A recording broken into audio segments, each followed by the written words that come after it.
बिस्मिल्लाहिर्रहमानिर्रहीम। अस्सलाम वालेकुम दोस्तों, उम्मीद है आप सब खैरियत से होंगे। Welcome to another video.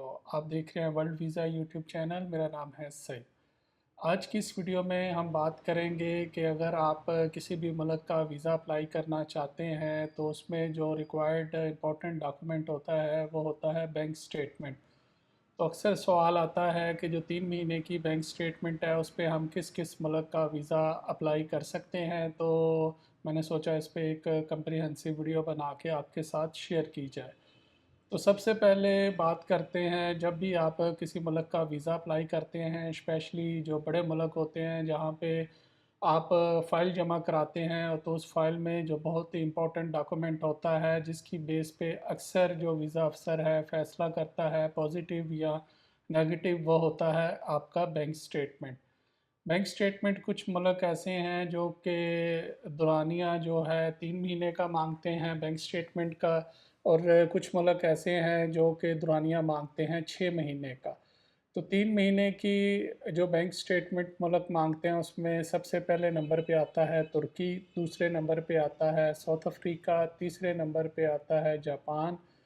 ये कुछ ऐसे मुल्क हैं जो कि 3 महीने की बैंक स्टेटमेंट पे आपको वीज़ा इशू करते हैं। और उसके अलावा फिर अगर हम बात करें न्यूज़ीलैंड की, ऑस्ट्रेलिया की, कनाडा की, तो यहाँ पे आप 4 महीने की बैंक स्टेटमेंट इनको रिक्वायर्ड होती है। तो 4 महीने की सबमिट करें या 6 महीने की भी आप सबमिट कर सकते हैं। जो मिनिमम रिक्वायरमेंट होती है, यानी कि अगर कोई मुल्क 4 महीने मांग रहा है तीन, तो वो आप उतनी तो आपने देनी ही देनी है। लेकिन कुछ मुल्क ऐसे भी हैं जो ज़्यादा भी एक्सेप्ट कर लेते हैं, जैसा कि जापान है। अगर आप वहाँ पे 3 से ज़्यादा मतलब महीने की बैंक स्टेटमेंट देते हैं तो वो नहीं लेगा। लेकिन अगर आप तुर्की में 6 महीने की देते हैं, साउथ अफ्रीका में भी 6 महीने की देते हैं, तो वो ले लेते हैं।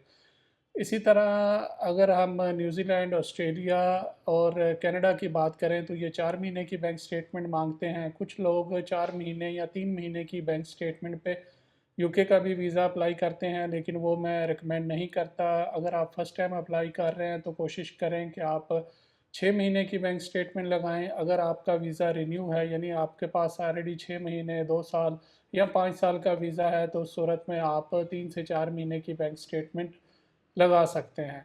उसके अलावा शेंजन ज़ोन की जितनी भी कंट्रीज़ हैं, मोस्टली आलमोस्ट सारी कंट्री जो हैं वो 6 महीने की बैंक स्टेटमेंट लेती हैं। ये तो हो गया बैंक स्टेटमेंट के दौरानिए की जो बात है। अब बात करते हैं कि बैंक स्टेटमेंट आपकी कैसी होनी चाहिए। क्लोजिंग बैलेंस की तो सारे बात करते हैं, ओपनिंग बैलेंस की कोई बात नहीं करता। तो जब भी आपने बैंक स्टेटमेंट देनी है, फ़र्ज़ करें अगर 3 महीने की बैंक स्टेटमेंट आपने तुर्की में देनी है, तो आपका जो ओपनिंग बैलेंस है वो कम से कम 7 से 8 लाख होना चाहिए जब आप बैंक स्टेटमेंट शुरू कर रहे हैं, यानी कि जिस डेट से बैंक स्टेटमेंट आप दे रहे हैं।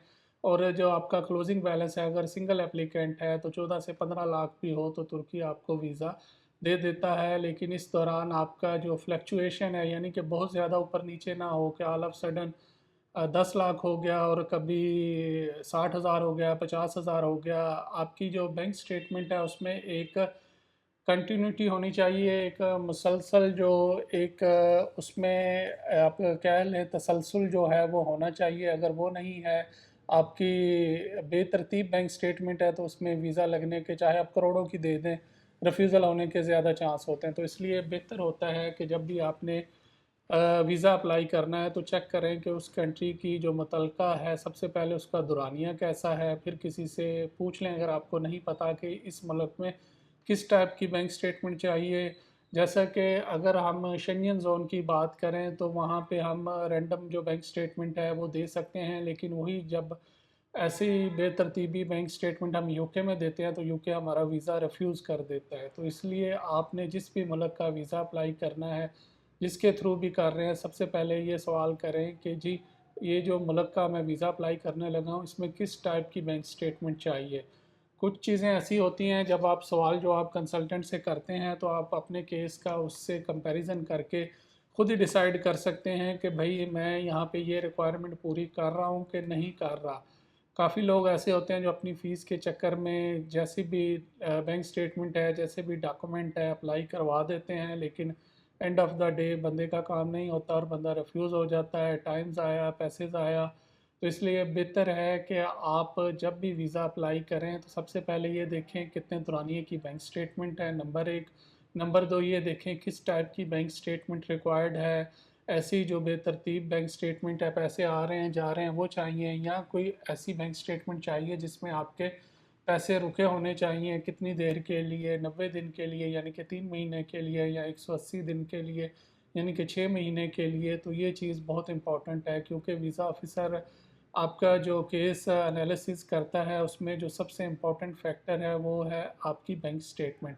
बैंक स्टेटमेंट अगर आपकी अच्छी है, मुस्तहकम है, प्रॉपर चली हुई है और जिस मुल्क में अप्लाई कर रहे हैं उनके मुताबिक है, तभी वीज़ा मिलेगा। अदरवाइज़ आप करोड़ों की भी बैंक स्टेटमेंट दे देंगे, लेकिन जिस मुल्क में अप्लाई कर रहे हैं आपको पता ही नहीं कि वहाँ कैसी बैंक स्टेटमेंट चाहिए, तो डेफिनेटली आपका वीज़ा रिफ्यूज़ होगा। अगर आपका इस वीडियो से रिलेटेड कोई भी सवाल है तो आप कमेंट्स करें, मैं कोशिश करूँगा कि आपके सवालों का जितनी जल्दी हो सके जवाब दे सकूँ। Thank you very much.